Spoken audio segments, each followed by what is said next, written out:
കഴിഞ്ഞ 10 വർഷത്തെ മോദി ഭരണത്തിലുള്ള ഇന്ത്യയുടെ അവസ്ഥയും കഴിഞ്ഞ 10 വർഷങ്ങളിലെ കങ്കണയുടെ സിനിമകളുടെ അവസ്ഥയും ഒരുപോലെയാണ്.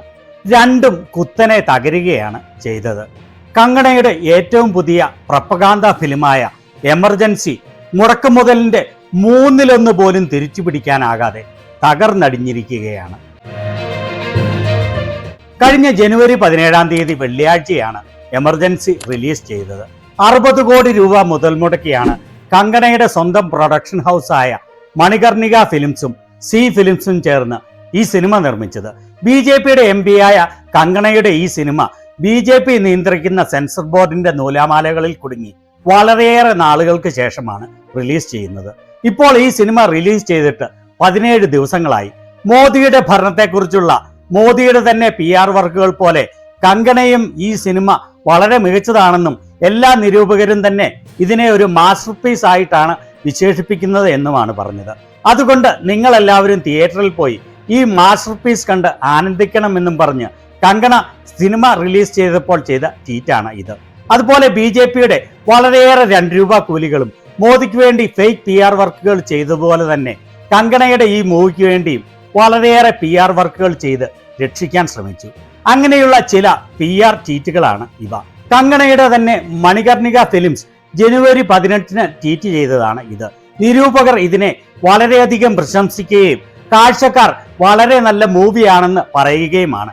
എല്ലാവരും പറയുന്നത് പോലെ ചരിത്രത്തിന്റെ ഒരു മികച്ച അവതരണമാണ് ഇത്. 2025-ലെ ഏറ്റവും മികച്ച ഈ ചിത്രം മിസ് ചെയ്യരുത് എന്ന്. എന്നാൽ മോദിയുടെ ബോസായ അദാനിയുടെ NDTV ഇതിനെക്കുറിച്ച് പറഞ്ഞത് ഇങ്ങനെയാണ്: ഒരു ജീവചരിത്ര സിനിമ എങ്ങനെ നിർമ്മിക്കരുത് എന്നുള്ളതിന്റെ ഉദാഹരണമാണ് കങ്കണയുടെ എമർജൻസി സിനിമ. അവർ ഇതിന് നൽകിയത് 5-ൽ 1.5 സ്റ്റാറാണ്. അത്രയും മോശമാണ് എന്നർത്ഥം. ഡെക്കാൻ ഹെറാൾഡിന്റെ ഏഞ്ചൽ റാണി ഇതിനെക്കുറിച്ച് പറഞ്ഞത് ഉരുക്കു വനിത ഇന്ദിരാഗാന്ധിയെക്കുറിച്ചുള്ള ഒരു തരംതാണ മിമിക്രിയാണ് എന്നാണ്. ഇതിന്റെ യഥാർത്ഥ റിവ്യൂ അറിയണമെങ്കിൽ ഈ സിനിമ കണ്ടിറങ്ങിയ ആളുകൾ പറയുന്നത് കേൾക്കണം. ഈ സിനിമ കണ്ടിറങ്ങിയ ഒരു കാഴ്ചക്കാരൻ പറയുന്നത് കേട്ടുകൊള്ളൂ. मेरे को भी इमरजेंसी लग गई, मैं एम्बुलेंस बुला के घर पे जा रहा हूँ अभी. और यहाँ पे Shrimati Indira Gandhi ji, one of the greatest women in the world, मैं बोलूंगा कि उनके जैसी फीमेल प्रधानमंत्री ना कोई आई है ना आएगी. और जिस तरीके से कंगना मैम ने यहाँ पे उनकी मिमिक्री की है, एक्टिंग तो छोड़ दो, मिमिक्री थी वो. देखिए, अगली ट्रेन आने वाली है विरार से दादर जाने वाली, जिसको चढ़ना चढ़ो वरना चलते बनो. अरे इतनी बकवास एक्टिंग की है यार, मैं क्या बोलूं. ഈ സിനിമ കണ്ടു കഴിഞ്ഞപ്പോൾ എനിക്കും എമർജൻസി റൂമിൽ പോകേണ്ട അവസ്ഥയാണ്. ഞാൻ ആംബുലൻസ് വിളിച്ച് എമർജൻസിയായി വീട്ടിലേക്ക് പോകേണ്ട സ്ഥിതിയാണ്.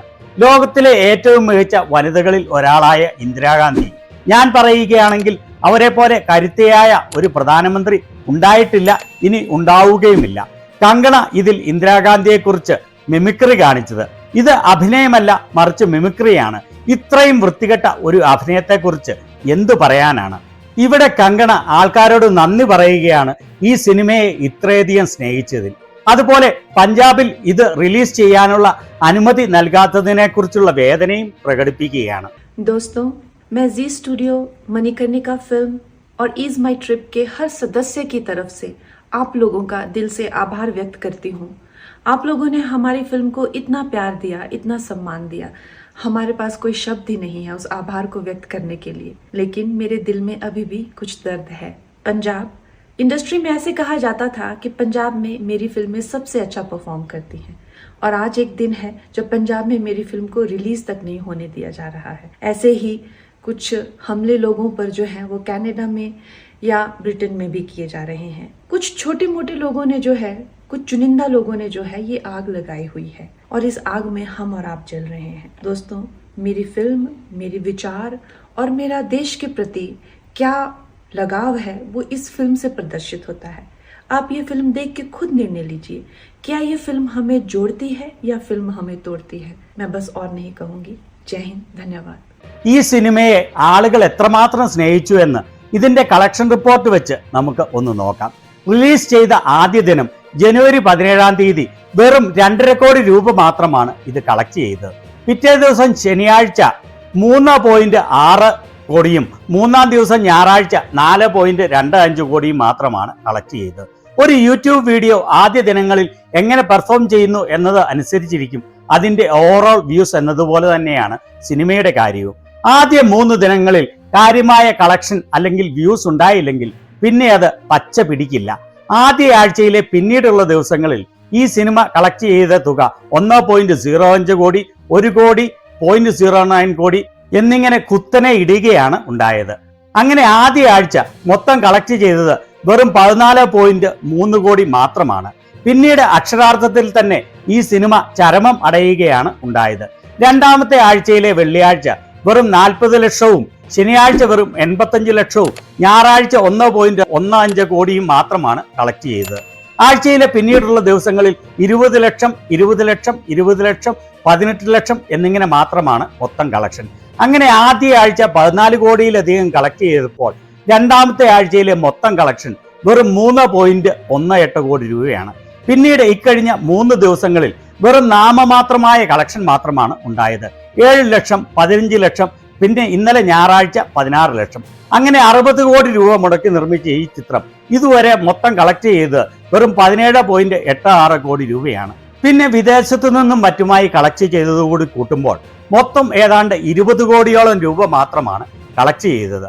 ഇപ്പോൾ തിയേറ്ററിൽ കാണാൻ ആരുമില്ലാത്തതിനാൽ വരുന്ന ഏതാനും ദിവസത്തിനുള്ളിൽ ഇത് തിയേറ്ററുകളിൽ നിന്ന് അപ്രത്യക്ഷമാകും എന്ന് ഉറപ്പാണ്.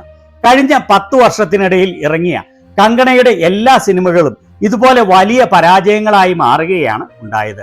2015 ഇറങ്ങിയ ഐ ലവ് NY 15 കോടി നഷ്ടം വരുത്തി.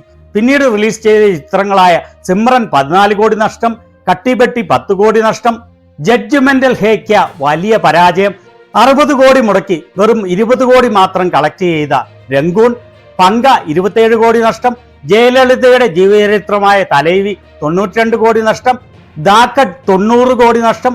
2023 വലിയ പ്രതീക്ഷയോടെ ഇറങ്ങിയ തേജസ് ഏറ്റവും വലിയ ഫ്ലോപ്പ്.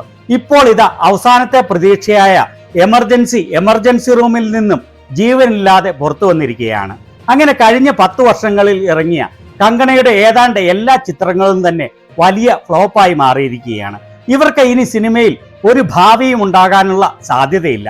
അതുപോലെ തന്നെ ഇവരുടെ രാഷ്ട്രീയ ഭാവിയും ഈ ഒരൊറ്റ ടൈം കൊണ്ട് അവസാനിക്കുമെന്ന് ഏതാണ്ട് ഉറപ്പാണ്. ഈ സിനിമ നിർമ്മിച്ചതിനെ തുടർന്നുണ്ടായ സാമ്പത്തിക പ്രതിസന്ധി കൊണ്ട് ബാന്ദ്രയിലെ തന്റെ ബംഗ്ലാവ് വിൽക്കേണ്ട അവസ്ഥയും കങ്കണയ്ക്ക് വന്നു. 2017 ഏതാണ്ട് 21 കോടിയോളം രൂപ മുടക്കി വാങ്ങിയ ഈ ബംഗ്ലാവ് 7 വർഷത്തിന് ശേഷം കഴിഞ്ഞ സെപ്റ്റംബറിൽ 32 കോടി രൂപയ്ക്ക് വിൽക്കുകയാണ് ഉണ്ടായത്. കഴിഞ്ഞ ഏതാനും വർഷങ്ങളായി ഇതുപോലെയുള്ള പല പ്രൊപ്പഗാൻഡ ഫിലിമുകളും വലിയ സാമ്പത്തിക വിജയം നേടുകയുണ്ടായി. എന്നാൽ 2023 ശേഷം മോദിക്ക് വേണ്ടി ഉണ്ടാക്കിയ ഇത്തരം പ്രൊപ്പഗാൻഡ ഫിലിമുകളെല്ലാം അമ്പെ പരാജയപ്പെടുകയാണ്. ജനം ഇത്തരം പ്രൊപ്പഗാൻഡകളെ തള്ളിക്കളയുന്ന കാഴ്ചയാണ് കാണുന്നത്.